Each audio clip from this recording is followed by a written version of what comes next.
Les aventures de Sherlock Holmes, d'après Sir Arthur Conan Doyle. Les propriétaires de Reigate.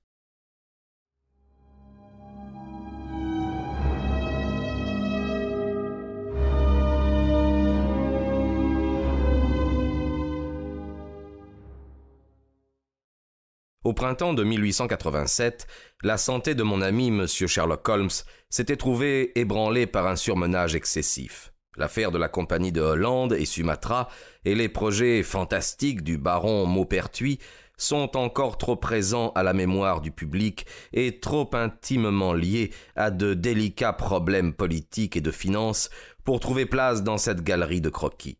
Ils furent pourtant l'origine indirecte d'une démonstration par mon ami de l'excellence d'une arme nouvelle qu'il n'avait pas encore utilisée dans sa guerre aux criminels. Si je me réfère à mes notes, je constate que le 14 avril, je reçus un télégramme de Lyon m'avisant que Holmes, malade, était alité à l'hôtel du Long. Dans les 24 heures, j'étais à son chevet. À mon grand soulagement, je ne découvris rien de grave dans les symptômes de son mal. Sa constitution de fer, cependant, n'avait pas résisté à la tension d'une enquête qui s'était prolongée pendant 2 mois. Au cours de cette période, il n'avait jamais travaillé moins de 15 heures par jour. Il lui était même arrivé, m'affirma-t-il, de ne pas se reposer 1 heure pendant 5 jours d'affilée. Le succès éclatant qui couronna ses efforts ne le mit pas à l'abri d'une réaction, et tandis que l'Europe retentissait du bruit fait autour de son nom, que sa chambre était jonchée de télégrammes de félicitations dans lesquels on s'enfonçait jusqu'à la cheville, je le trouvai en proie à la plus noire des dépressions. Il savait qu'il avait réussi là où les polices de 3 pays avaient échoué et qu'il avait déjoué toutes les manœuvres du plus habile filou d'Europe. Cela ne suffisait pas à le tirer de sa prostration nerveuse. 3 jours plus tard, nous étions de retour à Baker Street, mais il était évident que mon ami tirerait le plus grand profit d'un changement d'air, et j'avoue que la perspective de passer une semaine à la campagne n'était pas personnellement pour me déplaire. Mon vieux camarade, le colonel Hayter, que j'avais soigné en Afghanistan, s'était rendu acquéreur d'une maison près de Reigate, dans le Surrey, et il m'avait souvent invité à passer quelques jours chez lui. La dernière fois que je l'avais vu, il m'avait formellement déclaré que si mon ami voulait m'accompagner, il serait heureux de le recevoir avec moi. Il me fallut user d'un peu de diplomatie, mais quand Holmes apprit que notre hôte était célibataire et qu'il jouirait de la plus entière liberté, il se laissa persuader. 1 semaine après notre retour de Lyon, nous nous trouvions donc sous le toit du colonel. Hayter était un bon vieux soldat qui avait beaucoup voyagé, et comme je l'avais prévu, il se découvrit avec Holmes de nombreux traits communs. Au soir de notre arrivée, nous étions réunis après dîner dans la salle d'armes. Holmes s'allongea sur le canapé, tandis que Hayter et moi examinions sa collection d'armes à feu. « À propos, dit le colonel, je vais emporter là-haut un de ces revolvers pour le cas où nous aurions une alerte. »« Une alerte ?» m'écriai-je. « Oui, nous avons eu récemment une petite alerte. Le vieil Acton, qui est l'un de nos gros bonnets du comté, a été cambriolé lundi dernier. Il n'y a pas eu beaucoup de dégâts, mais les voleurs n'ont pas encore été arrêtés. »« Pas de piste ?» interrogea Holmes en lançant un coup d'œil au colonel. « Pas jusqu'ici, mais c'est une affaire insignifiante, un petit fait divers de campagne, tout à fait indigne, monsieur Holmes, de retenir votre attention après cette grosse affaire internationale. » Holmes écarta de la main le compliment, mais son sourire montra qu'il y avait été sensible. « Pas de détails caractéristiques ? » ?»« Ma foi non. Les voleurs ont mis à sac la bibliothèque et ils n'ont guère été récompensés de leur travail. Toute la pièce a été mise sans dessus-dessous, les tiroirs ouverts, les papiers dispersés, pour le butin que voici. Un volume dépareillé de l'Homère de Pope, 2 chandeliers en doublé, un petit baromètre en chêne et une pelote de ficelle. »« Quel curieux assortiment, murmurai-je. »« Oh, les cambrioleurs ont évidemment mis la main sur ce qu'ils pouvaient emporter. » Sur son canapé, Holmes émit un grognement. « La police locale devrait tirer quelque chose de cela, fit-il. Voyons, il est clair que... » Mais je levai un doigt menaçant.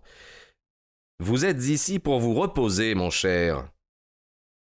Au nom du ciel, vous ne vous jetez pas sur un nouveau problème quand vos nerfs sont en loques. » Holmes haussa les épaules, lança du côté du colonel un regard empreint de résignation comique, et la conversation dévia vers des sujets moins dangereux. Le destin voulut cependant que ma vigilance professionnelle eût été dépensée en pure perte, car le lendemain matin, le problème nous assaillit de telle manière qu'il ne nous fut pas possible de l'ignorer, et notre séjour à la campagne prit une tournure tout à fait imprévue. Nous étions en train de prendre notre petit déjeuner, quand le maître d'hôtel du colonel fit dans la salle à manger une entrée bruyante, très incompatible avec sa réserve habituelle. « Vous savez la nouvelle, monsieur, chez les Cunningham, monsieur !» Le colonel s'immobilisa avec sa tasse de café entre la table et sa bouche. « Un cambriolage ?»« Un meurtre !» Le colonel siffla entre ses dents. « Nom d'un chien !» s'écria-t-il. « Qui a été tué? Le juge de paix ou son fils ?» « Ni l'un ni l'autre, monsieur. C'est William le cocher, d'un coup en plein cœur, monsieur, mort sans dire un mot. »« Qui l'a tué? » »« Le cambrioleur, monsieur. Il a disparu. Il venait de fracturer la fenêtre de l'office quand William est arrivé. William a perdu la vie en défendant le bien de son maître. »« Quelle heure était-il? » ?»« Cette nuit, monsieur, vers minuit. »« Bien, nous irons faire un tour par là tout à l'heure, » dit le colonel avec un grand sang-froid. Il attendit que le maître d'hôtel fût sorti pour ajouter « Sale histoire. C'est un personnage très influent par ici, ce vieux Cunningham. De plus, un brave homme. Il sera fort affligé car le cocher était à son service depuis de nombreuses années et c'était un excellent serviteur. Nous nous trouvons devant les mêmes brigands qui ont cambriolé la maison d'Acton. » « Et qui ont volé cette collection si particulière ?» demanda pensivement Holmes. « Exactement, oui. » Peut-être la chose est-elle d'une simplicité enfantine. Tout de même, à première vue, elle apparaît plutôt bizarre, n'est-ce pas? Normalement, une bande de cambrioleurs opérant dans une région ne pratique point 2 fois dans la même ville à quelques jours d'intervalle. Elle a intérêt à transporter plus loin le théâtre de ses exploits. Quand vous avez parlé hier soir de prendre des précautions, j'ai pensé que Reigate était sans doute la dernière paroisse de l'Angleterre qui intéresserait le ou les voleurs. Décidément, j'ai encore beaucoup à apprendre. S'il s'agit d'un professionnel local, dit le colonel, les maisons d'Acton et de Cunningham sont évidemment celles qu'il aurait choisies. Elles sont de beaucoup les plus grandes du pays. Et les plus riches? Elles devraient l'être. Mais leurs propriétaires sont tous deux engagés depuis des années dans un procès qui les ruine à mon avis. Le vieil Acton revendique la moitié du domaine de Cunningham. Des 2 côtés, les hommes de loi se font payer cher. Si c'est un coquin des environs, il ne devrait pas y avoir de grandes difficultés à lui mettre la main au collet, fit Holmes en réprimant un bâillement. Ne vous inquiétez pas, Watson, je n'ai nulle envie de m'en mêler.